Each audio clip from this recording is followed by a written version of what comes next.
झूठ फरेब का महल। एक बार एक राजा ने अपने राज्य के सबसे कुशल कारीगर को महल में बुलाया। राजा कारीगरी कला से बहुत प्रभावित था। उसने कारीगर को दरबार में बुलाया और कहा, तुम हमारे लिए राज्य का सबसे सुंदर महल बनाओ। हमारे पास धन की कोई कमी नहीं है। तुम जितना धन मांगोगे उतना तुम्हें मिलेगा। कारीगर कुशल तो था, लेकिन उसे अपनी कला का घमंड आ चुका था। सब जगह से अपने काम की तारीफ सुनकर अब उसके मन में कामचोरी और आलस्य की प्रवृत्ति आ चुकी थी। खैर, कारीगर महाराज की आज्ञा पर अपने काम में जुट गया, लेकिन थोड़े ही दिन बाद उसके मन में विचार उठा कि क्यों न रद्दी घटिया किस्म का माल लगाकर जल्दी से जल्दी महल का काम समाप्त करके मोटा मुनाफा कमा लिया जाए। और उसने वही किया।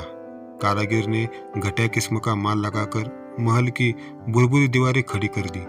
कारीगर ने बाहर से महल को सुंदर चमका दिया, लेकिन अंदर से महल में कच्चा माल लगा था। थोड़े दिन में आकर्षक सुंदरता वाला सोने की चमक दमक वाला सुंदर सा महल तैयार हो गया। महल खड़ा करने के बाद कारीगर राजा की सेवा में पहुंचा। राजा को महल बनने की सूचना दी। राजा अगले ही दिन महल का निरीक्षण करने के लिए पहुंचे।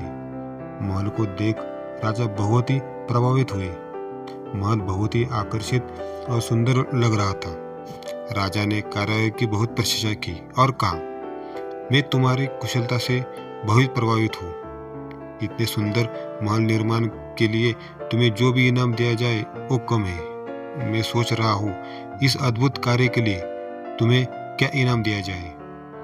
फिर थोड़ा सोच विचार कर महाराज मुस्कुराए और बोले, लो, तुम्हें यही महल पुरस्कार में देता हूँ। महाराज की बात सुनकर कारीगर चौंक गया। उसे क्या मालूम था कि जिस महल को वह घटिया माल से बना रहा है, वही महल एक दिन उसे इनाम में मिल जाएगा।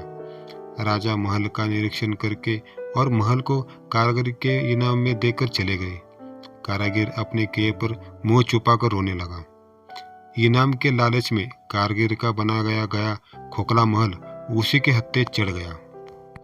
ये कहानी आपको कैसी लगी कमेंट करके जरूर बताना, और यूट्यूब चैनल को सब्सक्राइब करना, लाइक करना और शेयर करना। Thank you.